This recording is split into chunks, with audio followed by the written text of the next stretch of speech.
Assalamualaikum warahmatullahi wabarakatuh. Salam sejahtera bagi kita semua. Pertama, saya ucapkan puji syukur atas nikmat yang telah diberikan oleh Tuhan kepada kita, sehingga bisa menyaksikan video saya dalam keadaan sehat walafiat. Perkenalkan, nama saya Sabrina dengan NPM 2230702033. Di sini izinkan saya untuk memberikan penjelasan tentang materi hipertensi pada kehamilan. Definisi hipertensi pada kehamilan.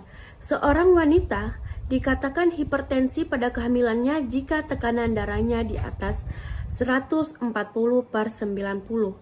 Sekitar 5% ibu hamil berpotensi terkena hipertensi. Pada dasarnya, jika ditangani dengan cepat dan tepat, hipertensi ini tidak akan membahayakan, bahkan bisa hilang setelah kehamilan. Namun, jika dibiarkan, hipertensi pada ibu hamil ini bisa menyebabkan kondisi preeklamsia. Nah, hal ini bisa mengganggu suplai darah ke plasenta, bisa juga gagal ginjal, dan bisa juga menyebabkan bayi prematur. Bahkan yang paling parahnya bisa menyebabkan kematian.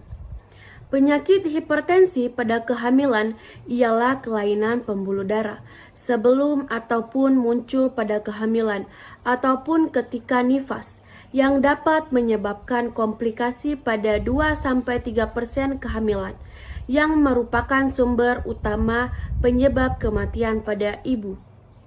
Etiologinya, ada beberapa faktor berikut diketahui meningkatkan resiko terjadinya hipertensi pada kehamilan.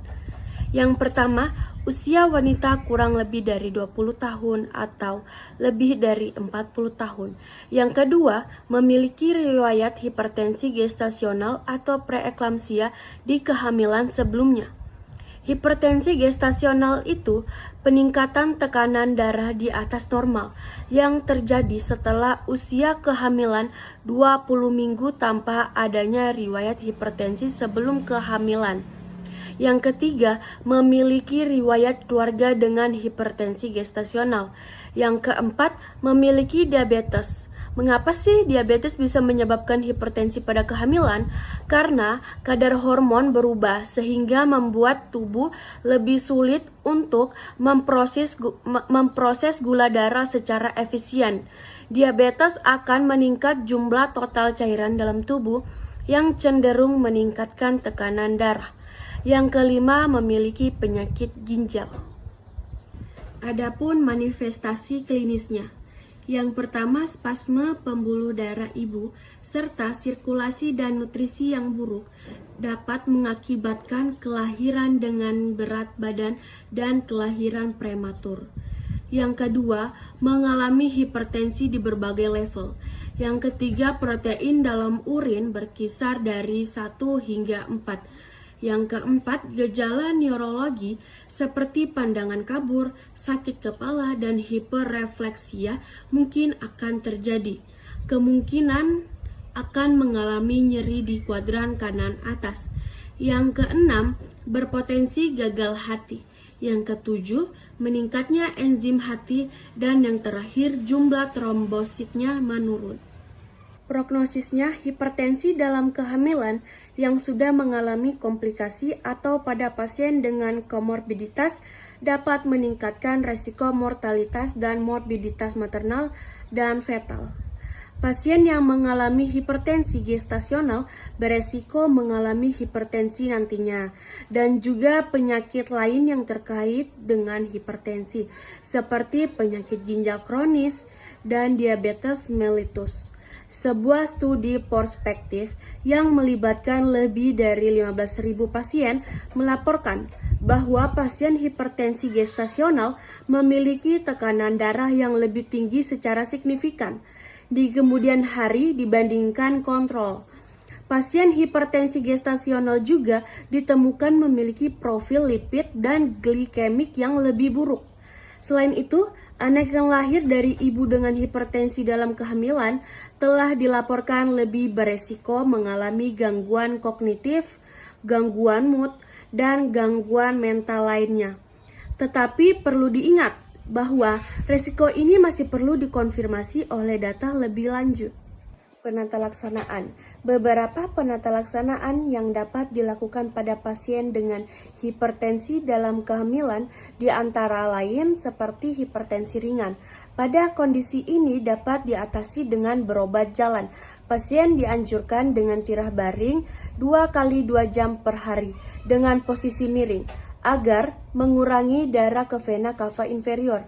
Terjadinya peningkatan darah vena untuk meningkatkan peredaran darah menuju jantung dan plasenta, sehingga menurunkan iskemia plasenta, menurunkan tekanan darah, meningkatkan aliran darah menuju ginjal, dan meningkatkan produksi urin. Pasien juga dapat dianjurkan segera berobat jika terdapat gejala kaki bertambah berat atau edema, kepala pusing, gerakan janin terasa berkurang, dan mata makin kabur. Yang kedua ada hipertensi berat. Dalam keadaan gawat, segera masuk rumah sakit, istirahat dengan tirah baring ke satu sisi. Sisi dalam suasana isolasi, pemberian obat-obatan untuk menghindari kejang atau anti kejang, antihipertensi, pemberian uretik, pemberian infus dextrosa 5%, dan pemberian antasida. Yang ketiga itu ada hipertensi kronis. Pengobatan untuk hipertensi kronis yaitu saat di rumah sakit untuk evaluasi menyeluruh, pemeriksaan laboratorium lengkap serta kultur, pemeriksaan kardiovaskuler, pulmonal, fototoraks, EKG, dan fungsi paru. Komplikasi hipertensi pada kehamilan. Ada beberapa faktor yang dapat meningkatkan resiko ibu hamil untuk mengalami preeklamsia. Antara lain yaitu kehamilan pertama, usia lebih dari 40 tahun, riwayat preeklamsia pada kehamilan sebelumnya, terus itu riwayat keluarga dengan preeklamsia, hamil lebih dari 1 janin atau hamil kembar, riwayat diabetes, penyakit ginjal, lupus, atau rheumatoid arthritis. Meskipun jarang terjadi, preeklamsia juga dapat dialami wanita setelah melahirkan atau disebut juga preeklamsia postpartum. Preeklamsia juga dapat disertai dengan kerusakan beberapa organ seperti ginjal, hati, paru-paru, retina mata, atau otak. Preeklamsia biasanya menyebabkan ibu hamil mengalami gejala sebagai berikut, yaitu sakit kepala parah yang sering kambuh, bengkak pada wajah atau tangan, mual atau muntah, sesak napas, penglihatan kabur atau kehilangan penglihatan mendadak yang terjadi sementara. Terus itu nyeri perut, terutama di sisi kanan atas. Buang air kecil lebih sedikit atau tidak buang air kecil sama sekali. Adapun pengkajian keperawatan yang dilakukan pertama itu anamnesa, mengetahui identitas umum ibu seperti nama, tempat tanggal lahir, umur, pendidikan, suku bangsa, pekerjaan, agama, alamat, identitas penanggung jawab, dan biasanya pada klien dengan hipertensi, usia biasanya lanjut atau lebih dari 35 tahun. Dan kedua itu ada riwayat kesehatan sekarang, riwayat kesehatan dahulu. Yang ketiga, riwayat perkawinan. Yang keempat, riwayat kehamilan sekarang. Dan yang kelima, riwayat obstetri. Dan ada pemeriksaan fisik dan diagnosa keperawatan yang dapat saya ambil. Yang pertama, resiko penurunan curah jantung dibuktikan dengan perubahan afterload. Yang kedua, resiko cedera pada janin dibuktikan dengan disfusi uterus. Yang ketiga, perfusi perifer tidak efektif berhubungan dengan hipertensi. Yang keempat, keletihan berhubungan dengan kondisi fisiologi dibuktikan dengan mengeluh lelah. Yang kelima, nyeri akut berhubungan dengan agen pencedera fisiologi dibuktikan dengan mengeluh nyeri. Kesimpulan yang dapat saya ambil, hipertensi pada kehamilan adalah kondisi serius yang dapat menyebabkan komplikasi seperti preeklamsia dan eklamsia.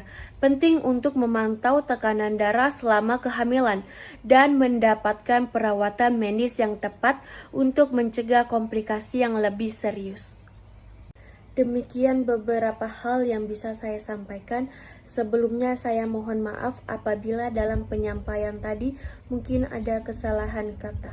Wassalamualaikum warahmatullahi wabarakatuh.